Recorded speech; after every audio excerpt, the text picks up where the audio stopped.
성탄절이 다가올 때 저는 종종 어렸을 때 경험했던 성탄절을 떠올리곤 합니다. 어릴 때의 기억이라 그런지 몰라도 그때의 겨울은 지금보다 좀 더 추웠고요. 눈은 더 자주 왔습니다.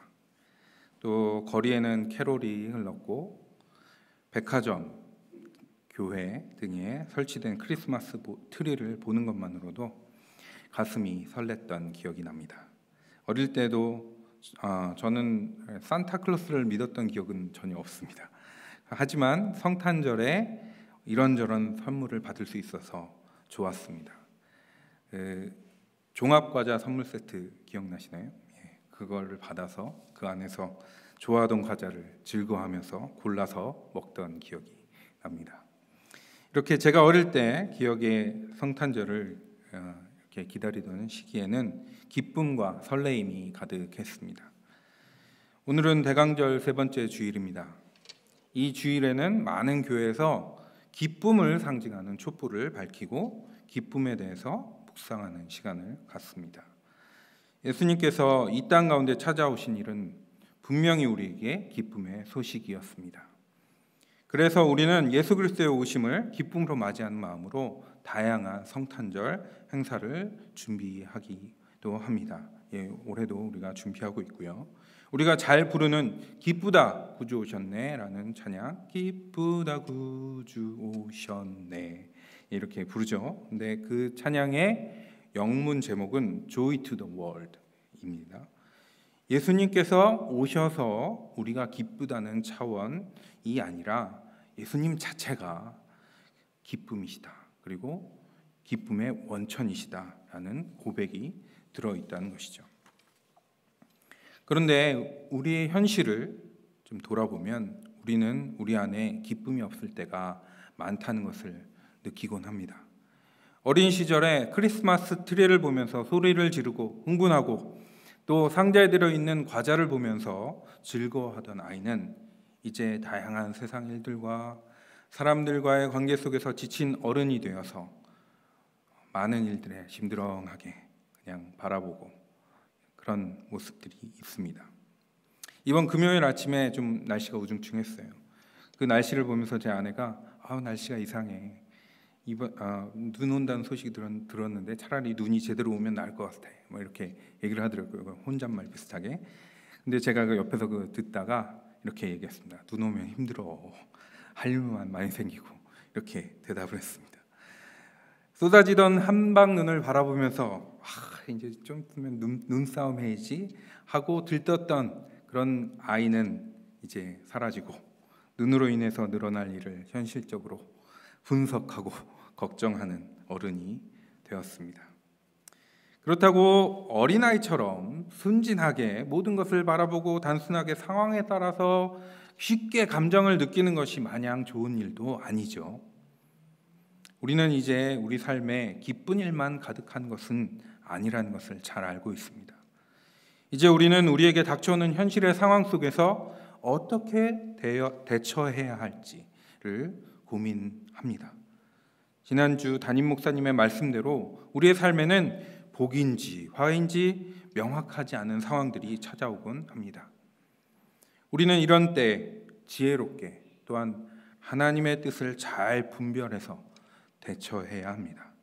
이 복잡한 세상 속에서 우리는 어떻게 오늘 기쁨의 촛불을 주님 앞에 켤 수 있을까요? 오늘 본문 안에 엘리사벳과 마리아의 만남을 살펴보기를 원합니다. 마리아는 가브리엘을 통해서 자신이 성령으로 잉태해서 아들을 낳게 될 것이라는 소식을 듣게 되었습니다. 이때가 어떤 때였습니까? 이스라엘 백성의 입장에서는 400년이 넘는 하나님의 침묵이 쭉 이어지던 오랜 영적 침체기였습니다. 더군다나 당시 이스라엘은 로마의 지배 아래에 있었습니다. 로마에 적당히 동화되어서 살던 다른 민족들과는 달리 이스라엘 사람들은 자신들의 종교와 전통을 지키고자 하는 그런 열망이 마음속에 가득했던 사람들이었습니다. 그래서 로마 입장에서 보자면 이스라엘은 로마에 대항해서 독립을 요구하는 그런 시위나 반란을 자주 다른 지역들보다 훨씬 자주 일으키는 그런 요주의 백성들이었고 그런 지역이었습니다. 그만큼 당시 이스라엘의 전반적인 분위기는 여러 가지 면에서 혼란스러웠고 또한 팽팽한 긴장이 감도는 그런 상황이었을 것입니다. 더욱이 마리아 개인의 사정은 더 복잡했습니다. 마리아는 성실한 목수 집안의 요셉과 약혼을 하고 결혼을 기다리고 있던 그런 여인이었습니다. 당시에는 결혼 정년기라고 여겨졌겠지만 현재 우리의 눈으로 보면 아마도 10대 후반 정도 되는 그런 소녀였을 것입니다. 그녀는 아직 남자를 알지 못하는 사람이었고 그런데 천사가 나타나서 자기가 잉태를 하게 될 것이라는 소식을 전하게 됩니다. 아마도 마리아가 처음 느낀 감정은 두려움이었을지도 모릅니다. 2000년 전 시골 마을의 졸지에 아버지가 누군지 명확치 않은 아이를 뵌 미혼모가 된 마리아에게는 어떤 가혹한 일이 생겨도 이상하지 않았을 것입니다. 마리아는 어쩌면 목숨까지도 위협을 받을 수 있는 그런 상황에 내몰리게 된 것입니다. 마리아가 하나님의 예언을 받으면서 보십시오, 나는 주님의 여종입니다. 당신의 말씀대로 나에게 이루어지기를 바랍니다 라고 말을 했지만 그 마음속에 그 마음 깊은 곳의 걱정은 완전히 떨치지 못했을지도 모릅니다. 요셉이 정확히 언제쯤 마리아의 잉태 소식을 듣고 마태복음 1장에 나온 대로 천사를 통해 이 모든 일이 하나님의 계획대로 이루어진 이름을 알게 되었는지 정확히 알 수가 없습니다. 그렇죠? 어떤 학자들은 마리아가 엘리사벳을 방문하기 전에 이미 요셉이 모든 상황을 알게 되었을 것이다 이렇게 말을 하는 학자들도 있습니다. 근데 제 생각에 요셉이 마리아가 성령으로 잉태한 사실을 알고 있었다면 저 같으면 마리아와 함께 엘리사벳의 집에 가는 길에 동행을 했을 것 같습니다. 그런데 오늘 본문에는 요셉에 대한 기록은 찾아볼 수가 없습니다. 마리아는 아마도 천사로부터 소식을 듣자마자 엘리사벳을 찾아 나섰을지도 모릅니다. 천사가 마리아에게 하나님의 놀라운 능력으로 예를 든 것이 바로 오랫동안 아이를 원했지만 아이를 가질 수 없었던 엘리사벳이 제 나이가 많이 들었음에도 불구하고 세상 사람들 보기에는 아이를 갖기에 불가능한 나이라고 그렇게 말할 만큼 나이가 찼지만 아이를 가졌다. 그 소식을 천사가 전해줬죠. 그래서 자신의 사정을 가장 잘 이해해 줄 수 있는 사람이 아마 엘리사벳이라고 생각했을 것입니다. 그래서 마리아는 엘리사벳을 직접 만나서 엘리사벳에게 자신의 상황을 알리는 동시에 또 그렇게 놀라운 상황을 자신의 눈으로 직접 한번 보고 싶었을 것입니다. 엘리사벳이 임신을 했다고 하니까요. 그래서 마리아가 엘리사벳을 찾아왔고 놀라운 하나님의 능력과 은혜를 입은 두 여인이 드디어 만남을 가지게 됩니다. 오늘 본문에서는 두 여인이 서로 문안을 했다 이렇게 적고 있는데요. 우리말로 문안을 했다는 것은 단순히 안부를 묻는 행위를 의미합니다. 아까 우리 광고 시간에도 잠깐 우리 인사를 나눴지만 그런데 오늘 성경이 말하는 그 문안은 단지 서로 관례적으로 인사를 주고받는 행위 이상의 것을 말을 합니다. 성경에서 문안을 한다라는 것은 사실 서로 간에 깊이 있는 대화를 나누는 것을 의미를 합니다. 모세가 그의 장인 이드로에게 문안을 했을 때 그는 이드로에게 절하고 또 입을 맞춘 후에 함께 장막에 들어가서 그동안 자신에게 있었던 일을 자세히 이야기했던 그런 상황들이 창세기에 보면 나와 있습니다. 출애굽기요. 이것이 바로 성경이 말하는 문안의 방식입니다. 마리아 역시 엘리사벳을 보고 그에게 절하고 입을 맞춥니다.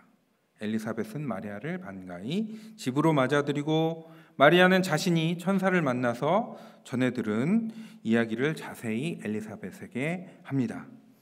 엘리사벳은 그 얘기를 들으면서 다른 사람이 놀랄 만큼 놀라지 않았을 겁니다. 왜냐하면 자신에게도 비슷한 일이 이미 일어났었기 때문이죠. 그래서 흐뭇한 웃음을 짓습니다. 근데 사실 이후에도 좀 얘기하겠지만 걱정하는 마음도 좀 들었을지도 모릅니다. 그리고 엘리사벳은 자신에게 있었던 놀라운 이야기를 또한 마리아에게 전해줍니다. 그러면서 이미 임신한 지 6달이 되어서 배가 불룩해졌겠죠. 그 배를 마리아에게 보여주고 만져보게도 합니다. 문안이란 바로 이런 것이죠.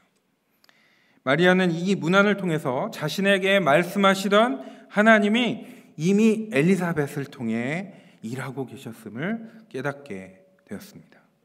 천사의 말이 엘리사벳에게 그대로 이루어졌듯이 자신에게도 그대로 이루어지게 될 것이라는 것을 마리아는 그 당시 그 문안을 통해서 확신하게 되었다는 것이죠. 그리고 마리아에게 이러한 믿음의 확신이 찾아오게 되었을 때에 엘리사벳은 자신의 복중의 아이가 뛰어노는 것을 느끼게 됩니다. 사실 임신한 지 6달쯤 되었을 때 태동을 느낀다는 것은 어찌 보면 매우 자연스러운 일입니다. 특별한 일이 아니죠. 엘리사벳은 이미 여러 번 그런 태동을 느꼈을 것입니다. 저는 남자라서 태동을 느껴본 적이 없지만 여기 계신 어머님들 다 느껴보셨죠? 그때 어땠을까 이런 것들을 한번 생각해 보시면 더 좋을 것 같습니다. 그런데 엘리사벳은 복중의 아이의 움직임이 이번에는 매우 다르다는 것을 느끼게 됩니다. 44절에 엘리사벳은 아이가 복중에서 기쁨으로 뛰어놀았다 이렇게 노래를 합니다. 엘리사벳의 뱃속에 있던 태아, 즉 미래의 세례 요한이 마리아에게 일어난 일의 의미를 가장 먼저 깨닫고 기뻐했다는 것을 의미합니다. 어떻게 태아가 우리 생각으로는 말도 못 알아들을 텐데 이것을 가장 먼저 기뻐할 수 있었을까요?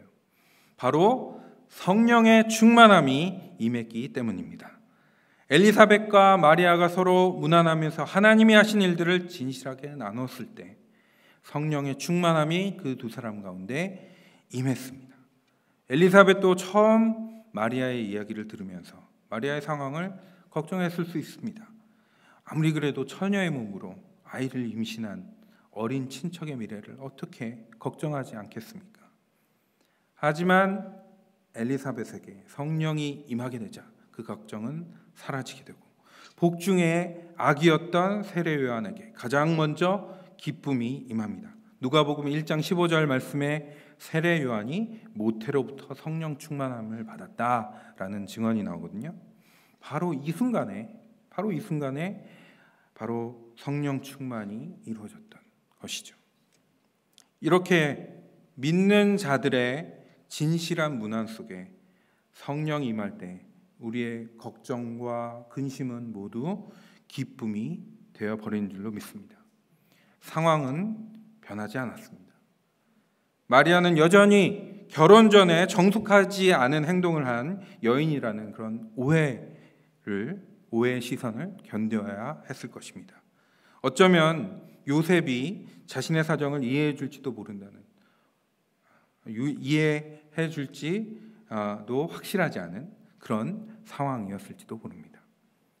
그러나 하나님의 일하심을 나누는 그런 문안 속에서 성령 하나님이 임재하셨고 그 자리는 그 자리에 있었던 모두가 기쁨으로 뛰놀고 노래하는 자리로 변모하게 됩니다.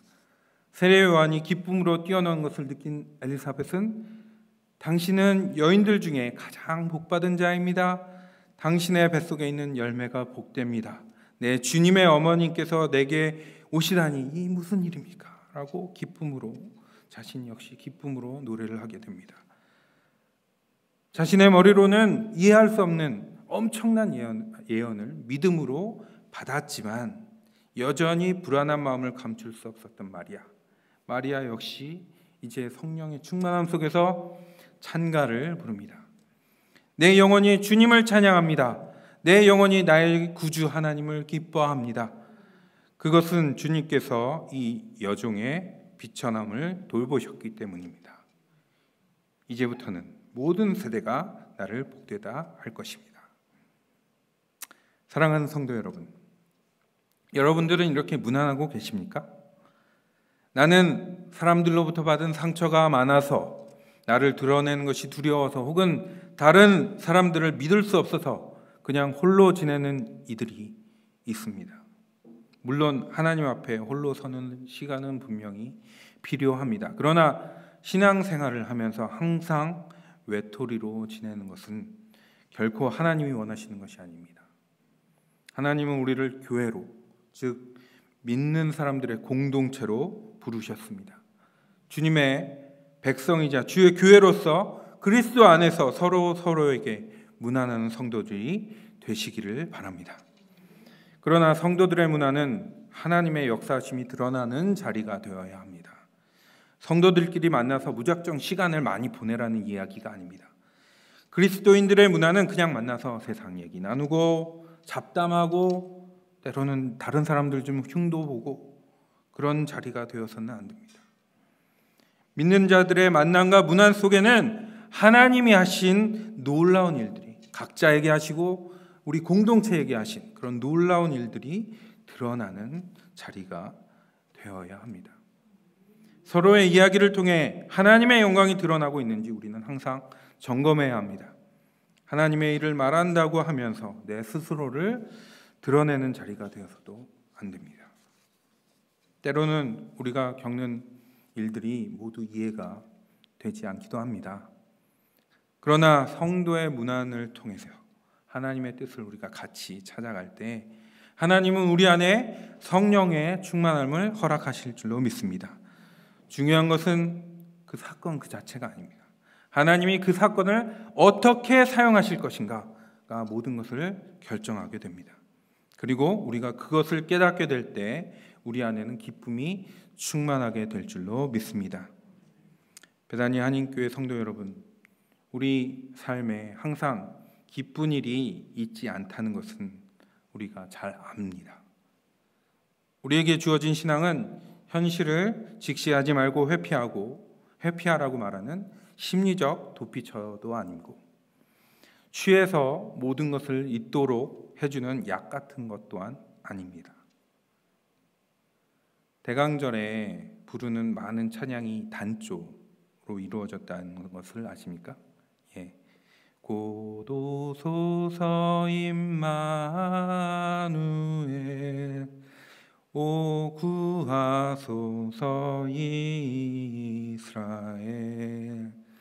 저 포로 생활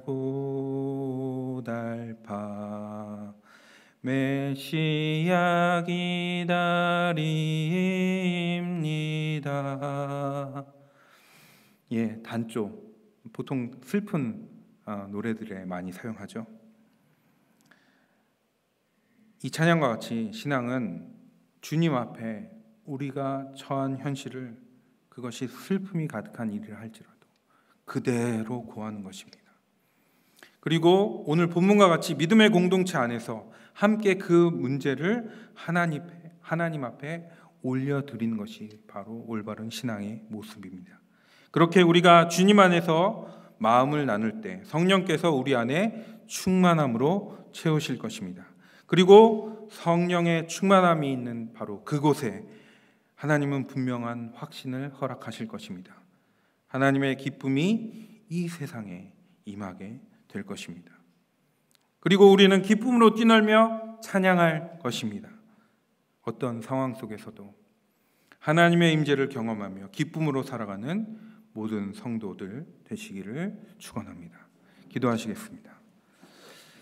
하나님, 이 땅 가운데 기쁨으로 찾아오셔서 우리에게 기쁨의 소식을 전해주신 예수 그리스도의 은혜가 우리 가운데 있게 되었음을 고백하며 저희들 기쁨으로 나아갑니다.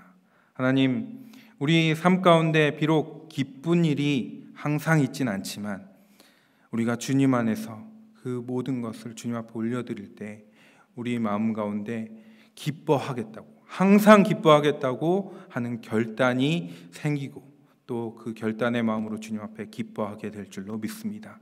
주님, 우리에게 성령의 충만함으로 더하시고 주님의 기쁨을 허락하여 주시옵소서. 예수님의 이름으로 기도했습니다. 아멘.